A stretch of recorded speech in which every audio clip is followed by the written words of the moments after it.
W świecie motocyklistów panuje często hasło poniżej litra nie siadam. Dlatego dzisiaj przed Wami pojedynek grubasów. 2-litrowe sprzęty, czyli Power Nakedy od Kawasaki i od Suzuki. Miała być z nami jeszcze Honda Hornet, ale pojechała na dolewkę oleju.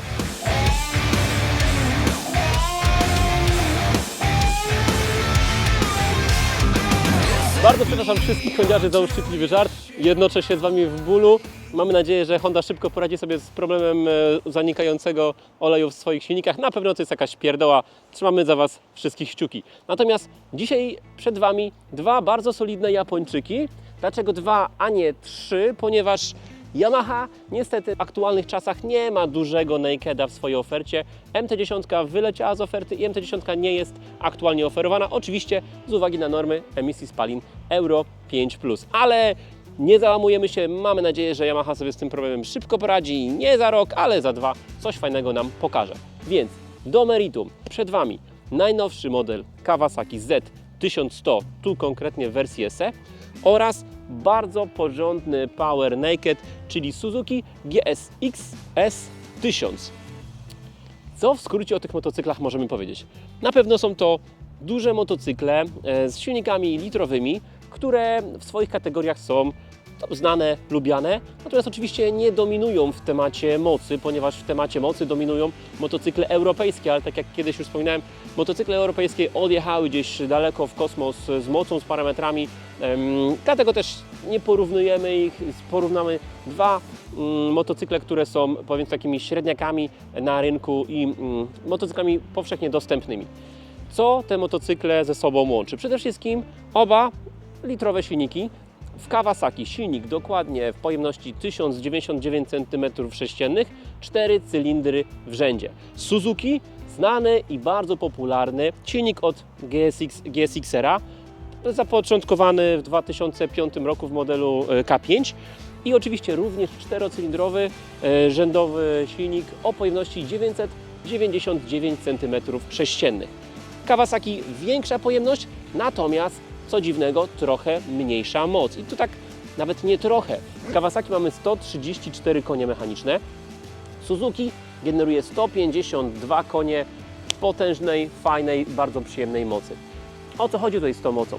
Przede wszystkim większa pojemność Kawasaki. Moc generowana w tym motocyklu pojawia się już przy 9000 obrotów. W przypadku Suzuki musimy maszynę podkręcić jeszcze 2000 wyżej, ponieważ maksymalna moc, czyli te 152 konie, pojawia się przy 11 000 obrotów, więc jest to na pewno maszyna wyżej obrotowa, co łączy się z kręceniem tego motocykla wysoko, też z większym spalaniem, jeżeli chcemy jeździć na tych maksymalnych parametrach. Ale kto przy takich sprzętach myśli o spalaniu, skoro czujemy taką adrenalinę, że po prostu chcemy tylko ten gaz wykręcać? Co do momentów obrotowych.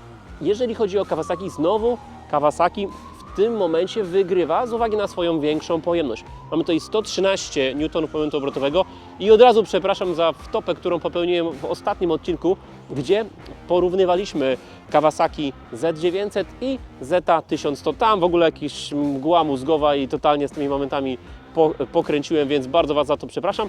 113 Nm momentu obrotowego przy troszeczkę ponad 7000 obrotów. W przypadku Suzuki tego momentu jest mniej. Mamy 106 N, też gdzieś w granicach 7-8 tysięcy obrotów. No więc jakby więcej mocy, mniej newtonów momentu obrotowego, czyli tego mniej powera z niskich i średnich obrotów, mniej takiego kopa do startu. Ale za to przy wyższych obrotach Suzuki będzie zachowywało się dużo lepiej i ten power będzie wyczuwalny. No właśnie, i co z tym trendem Kawasaki? Dlaczego robią mocnego Power Nakeda, dlaczego robią dużą pojemność, a ta moc jest jednak mniejsza, porównując na przykład z całą konkurencją, czy z, powiedzmy, naszym konkurentem bezpośrednim, czyli z Suzuki.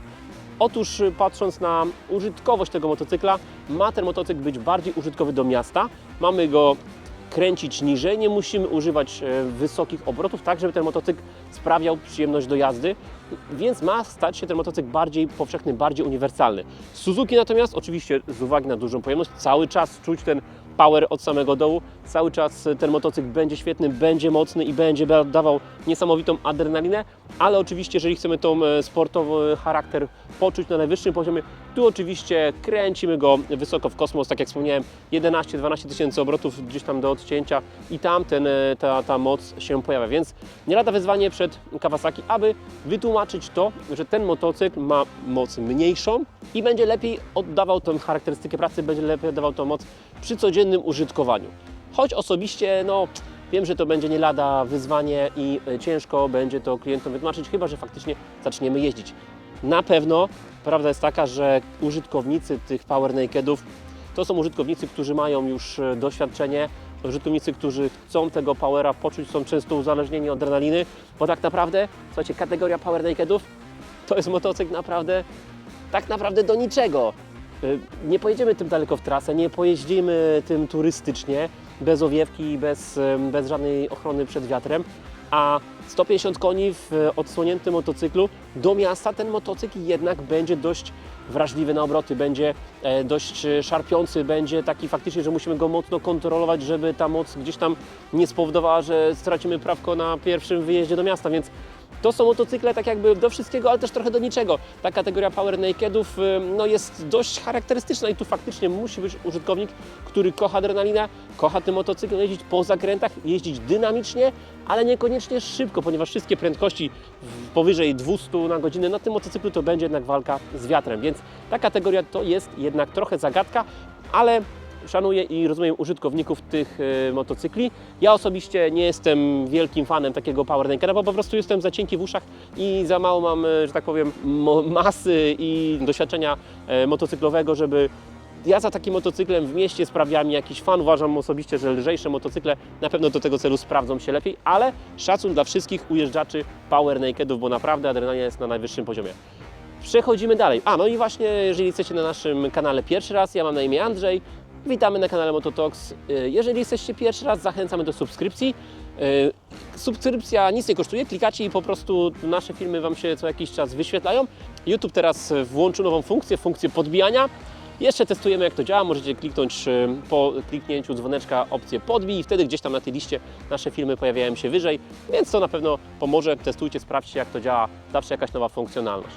Idąc dalej, patrząc na parametry tych motocykli, już pomijając kwestie silnikowe.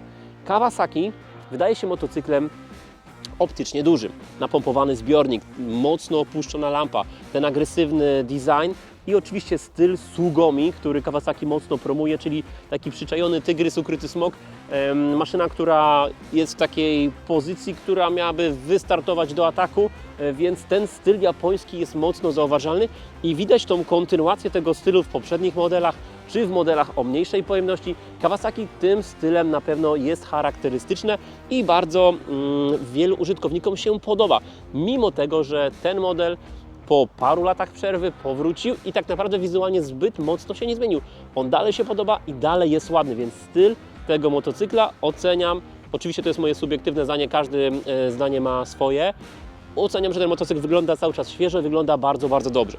Co do Suzuki. Suzuki w tym swoim kosmicznym wyglądzie też już jest na rynku jakieś 4 lata i zaskoczyło wszystkich, pokazując ten dość kosmiczny, kontrowersyjny przód z tą podwójną soczewkową lampą, taki trochę Transformers.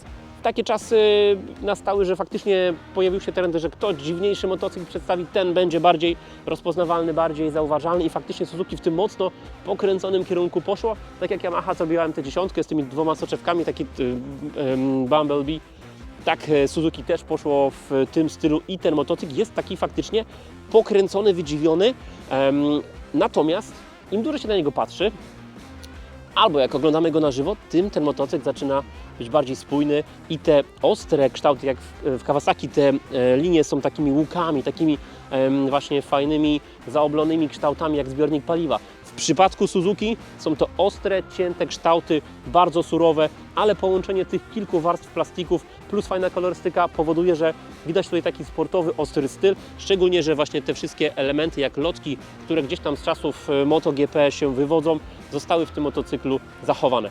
Suzuki w wprowadziło pewien mały lift swojego motocykla od 2025 roku. Mamy na myśli kolorowy wyświetlacz i właściwie tylko tyle. Tutaj się logo Suzuki zmieniło na S, wcześniej był napis Suzuki, więc ten motocykl jest już od paru lat, można powiedzieć, w niezmienionej formie. Osobiście uważam, że to jest jeden z najlepszych Power Nakedów na rynku. W cenie dostajemy bardzo, bardzo dużo oraz uważam, że to jest jeden z najbardziej niedocenionych motocykli na rynku. Tym motocyklem trzeba się przejechać, bo można się w tej jeździe zakochać. Aksamitny, gładziutki, równo pracujący silnik. Kultura pracy tego motocykla jest niesamowita, a oddawanie mocy jest równe, liniowe i bardzo przyjemne. Użytkownicy nawet bez ogromnego doświadczenia na tym motocyklu poczują się dobrze i poczują fan. Jeżeli chcemy jeździć przyjemnie, no to używamy niższego zakresu obrotów, ale jeżeli chcemy poczuć tego powera, no to kręcimy go 6-7 tysięcy w górę i maszyna po prostu niesamowicie reaguje. Także kształt nie wszystkim się może podobać. Ta linia, ten styl Suzuki i tu wydaje mi się, że Suzuki niestety troszeczkę przegrywa ten wyścig, patrząc na konkurencję, ponieważ ten kształt jest bardzo, bardzo kontrowersyjny.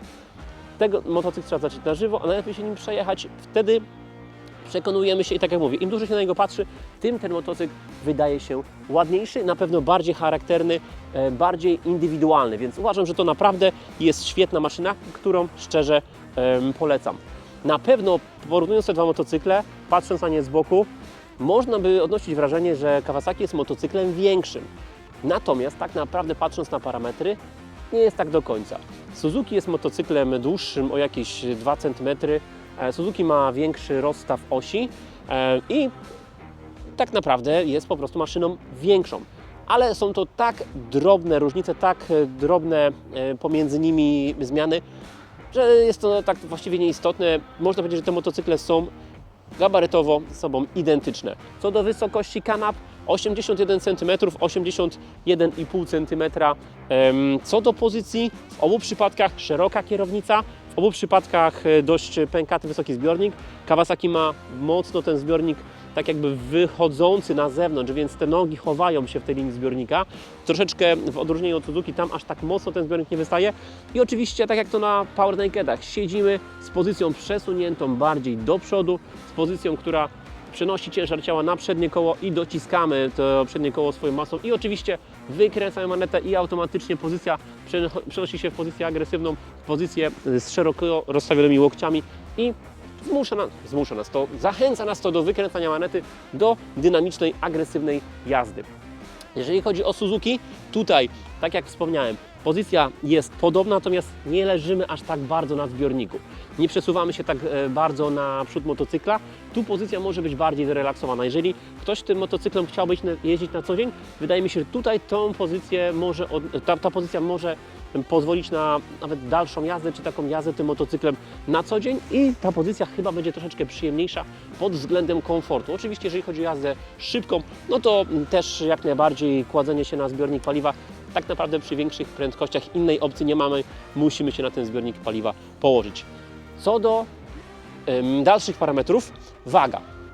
Waga tych motocykli tutaj 221 kg, a tutaj mamy 200 sreście w mieście 15, 214 kg i tu mamy o 2 litry więcej paliwa, 19 litrów zbiornik, tutaj jest 17, więc na plus dla Suzuki za większy zasięg, chociaż oczywiście przy kręceniu tego motocykla wysoko, no pewnie tego paliwa będziemy może potrzebować więcej.